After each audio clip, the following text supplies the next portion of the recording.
On our broadcast tonight, with tensions rising from North Korea's latest threat of a new form of nuclear test, top nuclear envoys from the U.S. and China hold long talks on how to curb Pyongyang's nuclear ambitions. Seoul flatly rejects Pyongyang's offer to jointly investigate recent drones found crashed in South Korea, as the North remains the chief suspect in the case. Plus, the government champions the appeal of SMEs and takes cues from the Swiss as it lays out measures to boost the nation's youth employment. These stories and more next on Primetime News.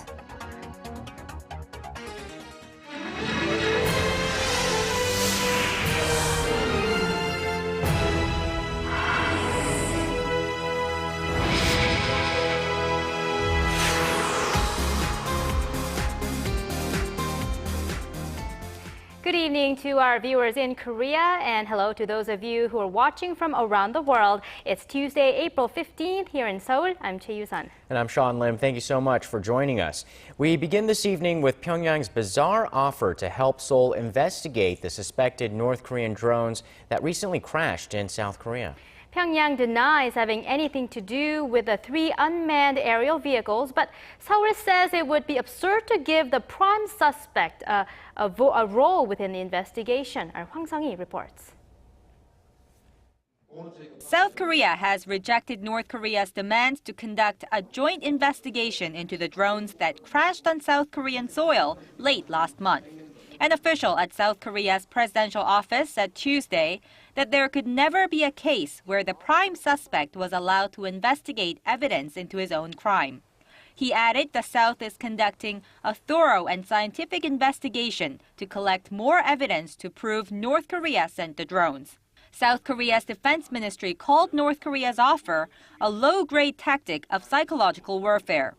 Seoul says it was spied on by the 3 drones, one of which flew over the presidential office. North Korea denied responsibility Monday, accusing the South of fabricating the latest case. The North's powerful National Defense Commission then proposed to jointly investigate all cases that Seoul blames Pyongyang for, including the Cheonan incident, the 2010 torpedo attack on a South Korean warship that killed 46 South Korean sailors. South Korea has held the North responsible following an international probe, but the North denies its involvement. The commission asked South Korea's top presidential security advisor, Kim Jang-soo, to lead the South Korean team in the joint investigation. South Korea's defense ministry released an interim report on its investigation last Friday, presenting additional evidence like engine capacities, fuel tank sizes, flight hours, and designs that further point to Pyongyang as the perpetrator. Hwang Sang-hee, Arirang News.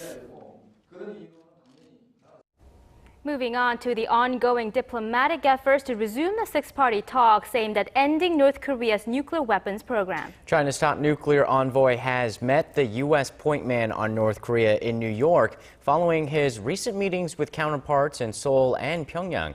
Yu Lian has more. The top nuclear envoys of China and the United States met for over 3 hours on Monday for the first of their 3 scheduled meetings. While the two did not answer any questions following the meeting, diplomatic sources in New York say the two discussed ways to stop Pyongyang from carrying out additional nuclear tests. Ever since North Korea threatened last month to carry out a new form of nuclear test, tensions have been running high in Northeast Asia. Chinese nuclear envoy Wu Wei and his U.S. counterpart Glenn Davies are to meet again in New York on Tuesday and again in Washington on Thursday, during which Wu is expected to debrief Davies about his visit to the North Korean capital last month. Based on Pyongyang's stance, they are to discuss ways to resume the 6-party talks on denuclearizing North Korea. The 6-way talks, which involve the 2 Koreas, the United States, China, Japan, and Russia, have been stalled since 2008. The bilateral meeting between China and the U.S. is the latest in a flurry of diplomatic activities in recent days. Prior to his visit to New York, Wu met with his South Korean counterpart to discuss similar issues. There, diplomatic sources in Beijing say he requested South Korea refrain from holding joint military drills with the United States, saying the drills are a stumbling block towards resuming the 6-party talks. South Korean envoy Hwang Jung-guk reportedly said that such a move would not be considered as the exercises are purely defensive in nature. Yurian, Arirang News. With China appearing to be in the driver's seat to resume the stalled six-party talks, how likely will recent efforts bring about denuclearization of North Korea or even make an improvement? Joining us now is Dr. Kim Chong, Senior Research Fellow at the Korea Institute for Defense Analyses. Welcome. Great to be here. Well, Professor, many North Korea watchers believe that this is a critical month. We can see North Korea make another large-scale provocation, or they can come back to talks. What are they trying to analyze? What explains this big discrepancy? You know, it depends on the all concerned parties accepting a sense of urgency, because North Korea threatened to carry out additional new forms of nuclear test. I think with that context, Udawe is likely to explain and influence or even persuade the all concerned parties the likely aftermath of the nuclear test. So I think that Udawe's, from the chairmanship to the driver's seat, like a mediator. So are we running out of time in terms of resuming the six-party talks to denuclearize North Korea? I mean, the past 5 years since the talks have been suspended, we've seen North Korea further develop and flaunt its nuclear and missile capabilities. Is there a need to lower the preconditions that we have set for the talks to resume? I mean, from the beginning of this year, of 2014, Kim Jong-un regime showed their peace offensive to the international community, particularly to the Park Geunhye administration. They set their initiative to getting back to the peace offensive. But it turned out, again, like a springtime ritual. They leveled up, rhetorical blackmailing and all the provocations of missile firing. So I think the North Koreans are trying to get the benefits from the international community to get back to the negotiating table.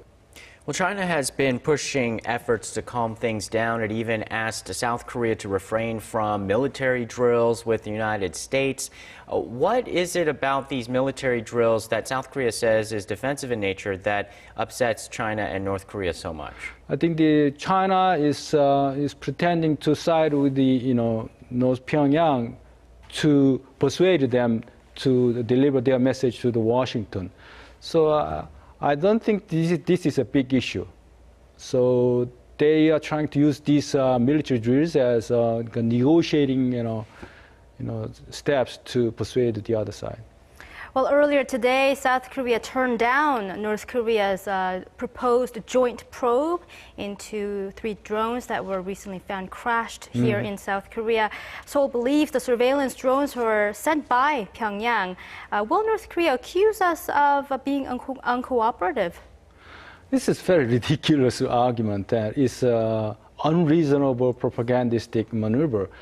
Their main focus is creating, again, so-called South-South conflict. The South Koreans inner domestic politicize the controversy regarding who did that, So how come these evidence will come out at this situation? So the North Korea's accusation of the kind of fabrication of those evidences is absurd.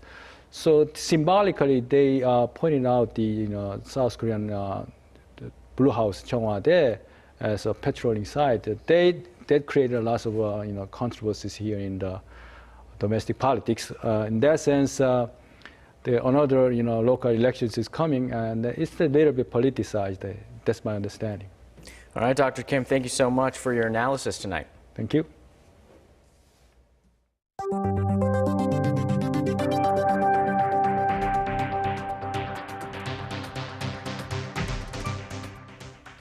The long-delayed South Korea-U.S. Defense Cost-Sharing Pact has passed the first hurdle at the National Assembly. The Foreign Affairs Committee gave the green light to Seoul and Washington's renewed Special Measures Agreement on sharing the cost of stationing U.S. troops in South Korea. Lawmakers agreed on Seoul paying some $880 million annually from this year through 2018, a 5.8% increase from last year. A delay of the pact approval sparked concerns that Korean employees of U.S. Forces Korea would be forced to take unpaid leave and that affiliated firms would have to suspend operations. The bill will now be put up for vote at a plenary session on Wednesday. It's official. U.S. President Barack Obama will visit Korea on April 25th and 26th. The presidential office in Seoul says Presidents Park and Obama are expected to discuss ways to develop their strategic alliance, as well as how to cooperate more closely on North Korea's nuclear issue.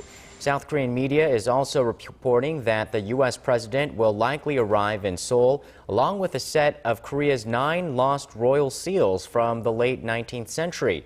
The artifacts, considered national treasures, are thought to have been looted by U.S. troops during the Korean War. Obama's upcoming Asia tour, which also includes stops in Japan, the Philippines, and Malaysia, has garnered a lot of attention as it comes amid strained ties between Seoul and Tokyo over historical differences. And speaking of which, Korea and Japan will hold their first working-level talks on the so-called comfort women issue in Seoul on Wednesday. At the upcoming talks, Korea will reiterate its demand for an official apology and legal compensation from Japan for the Japanese military's wartime sexual slavery of Korean women. Tokyo claims the issue was resolved through a 1965 treaty when the two countries normalized diplomatic ties. Wednesday's meeting is the result of an agreement reached ahead of a trilateral summit in The Hague between Korea, Japan, and the United States last month. Around 200,000 women, mostly Korean, were forced to serve the Japanese army in comfort stations in the early 20th century. President Park Geunhye has apologized to the nation for the state intelligence agency's fabrication of evidence in the North Korean spy scandal. Our Park Ji-won tells us more about the presidential apology. At a cabinet meeting Tuesday, President Park expressed regret over the National Intelligence Service's lax oversight that allowed NIS officials to use forged evidence in a recent North Korean spy scandal.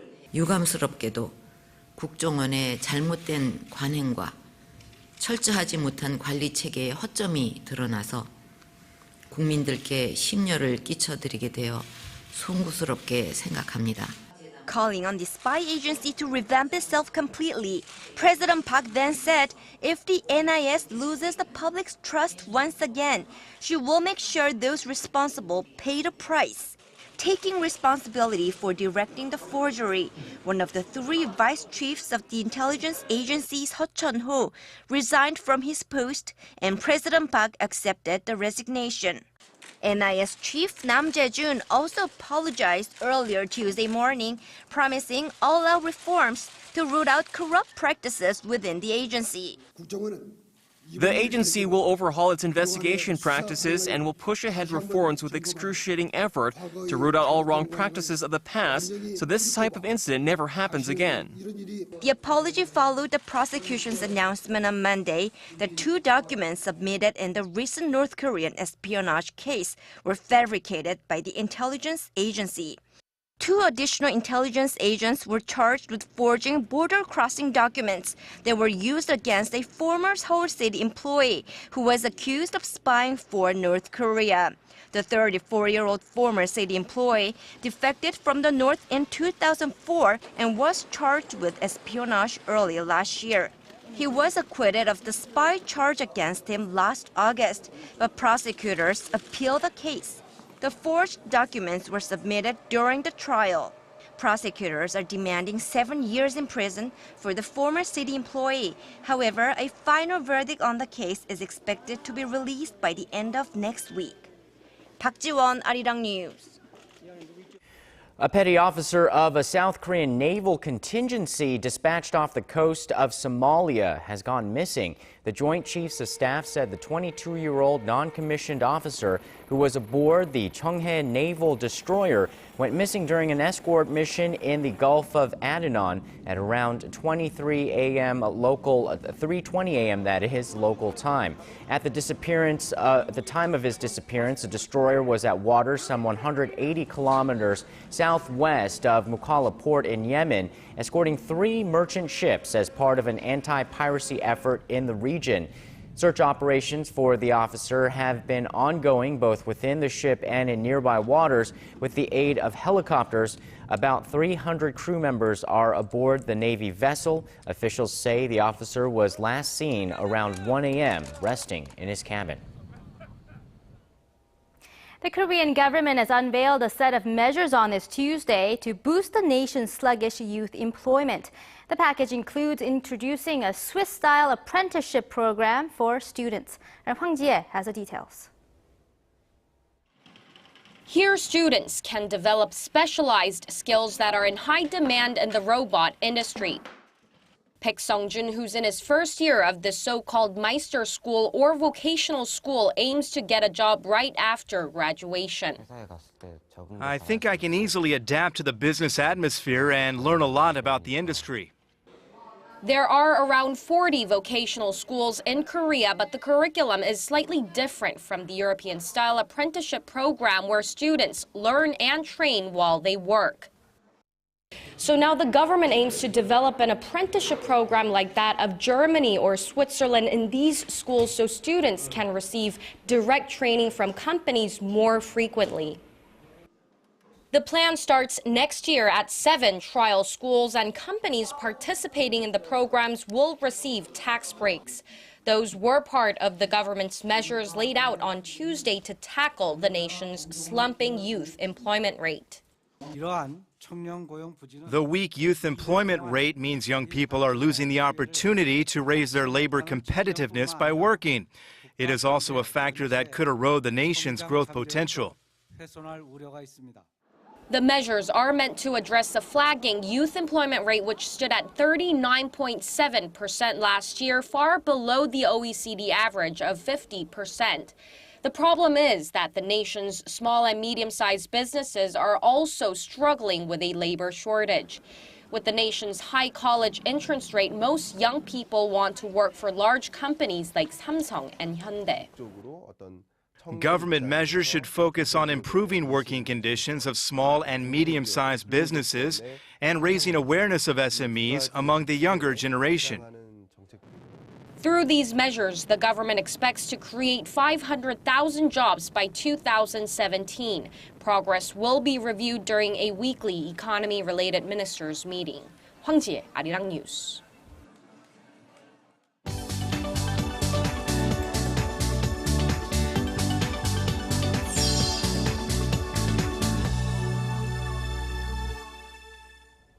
It's time to check on stories making headlines on the global front, from the crisis in Ukraine to India's landmark ruling on gender equality. We go live to our Paul Lee at the News Center. Paul, let's head straight to Ukraine. Monday's deadline for the pro-Russian militants has passed, with Kiev beginning to take action, but it looks like Western powers are putting the pressure on Moscow.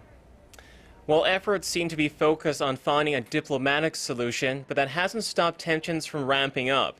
Ukraine's acting President Alexander Turchinov has announced the start of anti-terrorist operations against pro-Russian separatists as they continue to occupy more buildings in eastern Ukraine. Our Connie Lee has more. The unrest continues in eastern Ukraine. The deadline for pro-Russian protesters to leave Ukraine came and went, with no withdrawal. Instead, the protesters took control of yet another government building on Monday, this time a police station in Horlivka. If they don't give us a chance to hold a referendum, we'll force them to give us a referendum, because it is the utmost form of democracy. That's it. At least 10 cities or towns in eastern Ukraine are occupied, prompting the EU and the US to threaten greater sanctions, including trade sanctions on Russia over its actions. The White House said it had urged Russian President Vladimir Putin to tell his pro-Moscow protesters to leave the occupied buildings in eastern Ukraine. Putin denies any interference in the region, but the West isn't buying it. There can't really be any real doubt that this is something that has been planned and brought about by Russia. The forces involved are well armed, well trained, well equipped, well coordinated. As fears of an all-out civil war increase in Kiev, leaders from the EU, US, Russia, and Ukraine were set to hold talks in Geneva on Thursday in hopes to finding a diplomatic solution. Connie Lee, Arirang News. Moving on, it's day 39 of the hunt for that missing Malaysian airliner. Unfortunately, Monday's search mission involving 10 military and civilian aircraft and 11 ships did not turn up any more clues on the location of the wreckage. Meanwhile, the deployment of the U.S. Navy drone Bluefin 21 was cut short after it exceeded its depth limit while scouring the ocean. Malaysian authorities say the photographs and data gathered by the drone are currently being analyzed. The launch of the underwater vehicle marks a new phase in the 6-week search for Flight 370. Officials say they've narrowed the suspected crash site of the Boeing 777 to 600 square kilometers in the southern Indian Ocean. However, it could take months for the underwater robot to scan the entire area. And lastly, turning to India, where the country's Supreme Court has legally recognized transgender people as a third gender. The landmark ruling on Monday grants the transgender community the same basic rights as other Indian citizens in a move that seeks to end centuries of discrimination. Activist groups welcome the sweeping verdict, saying it's the right of all humans to choose their gender. India's Law Minister Kapil Sibal said the judgment would help the transgender community overcome social and economic challenges. About 2 million transgender people are estimated to live in India. That wraps up our look at international stories making headlines around the world. I'll see you back here tomorrow night.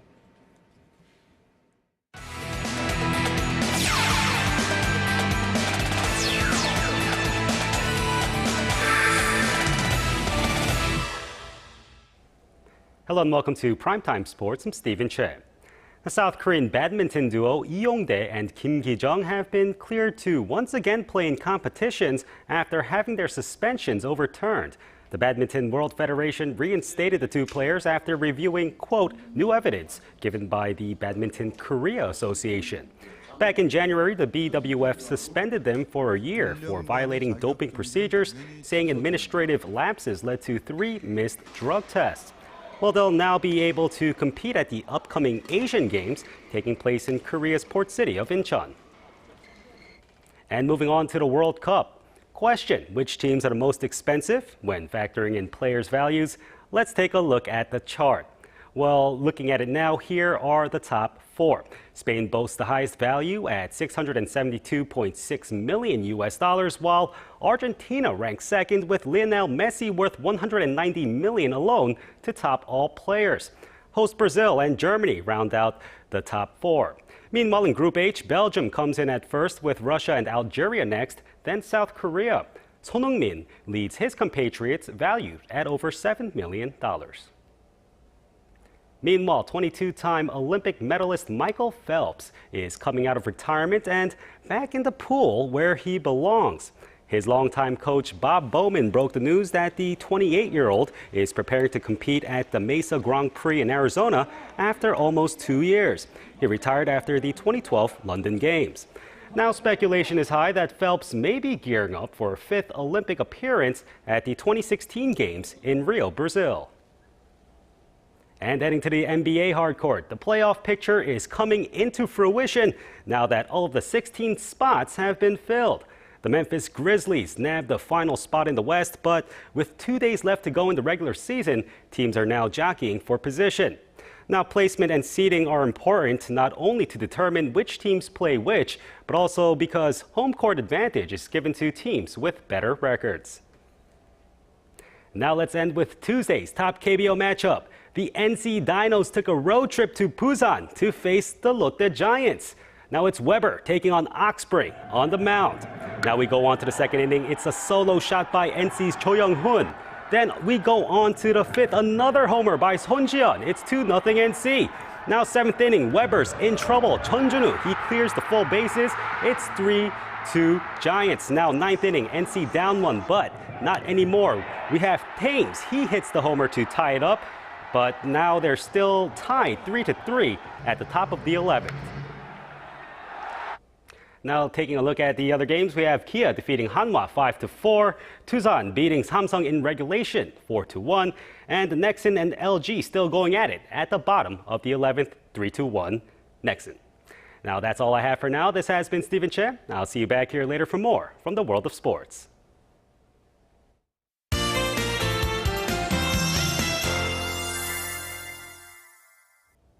It was a foggy day with breezy conditions here in the capital, but temperatures in some regions soared to a sweltering 29 degrees.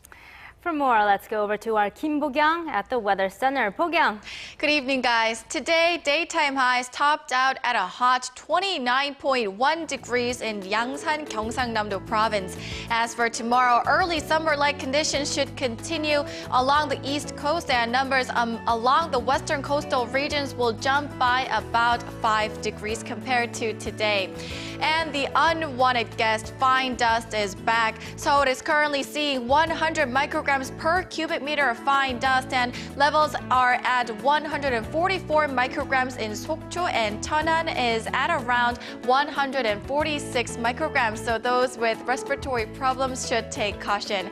Taking a look at the current conditions, the nation will gradually be at the edge of a high pressure system from the West Sea, which is why we're seeing light clouds hovering above some regions. Warm and breezy conditions will persist before nationwide showers fall on Thursday, bringing temperatures down to the seasonal norms. On Wednesday, Seoul and Busan make it to 22 degrees, while Daegu peaks at 27. Other regions, Jeju reaches 19 degrees, Dokdo and Mount Kumgang should top out in the mid-teens. Back to you guys. Thanks, Bo-kyung, and that's our broadcast on this Tuesday night. I'm Choi Yusan in Seoul. And I'm Sean Lim. Thanks for watching. We'll see you soon.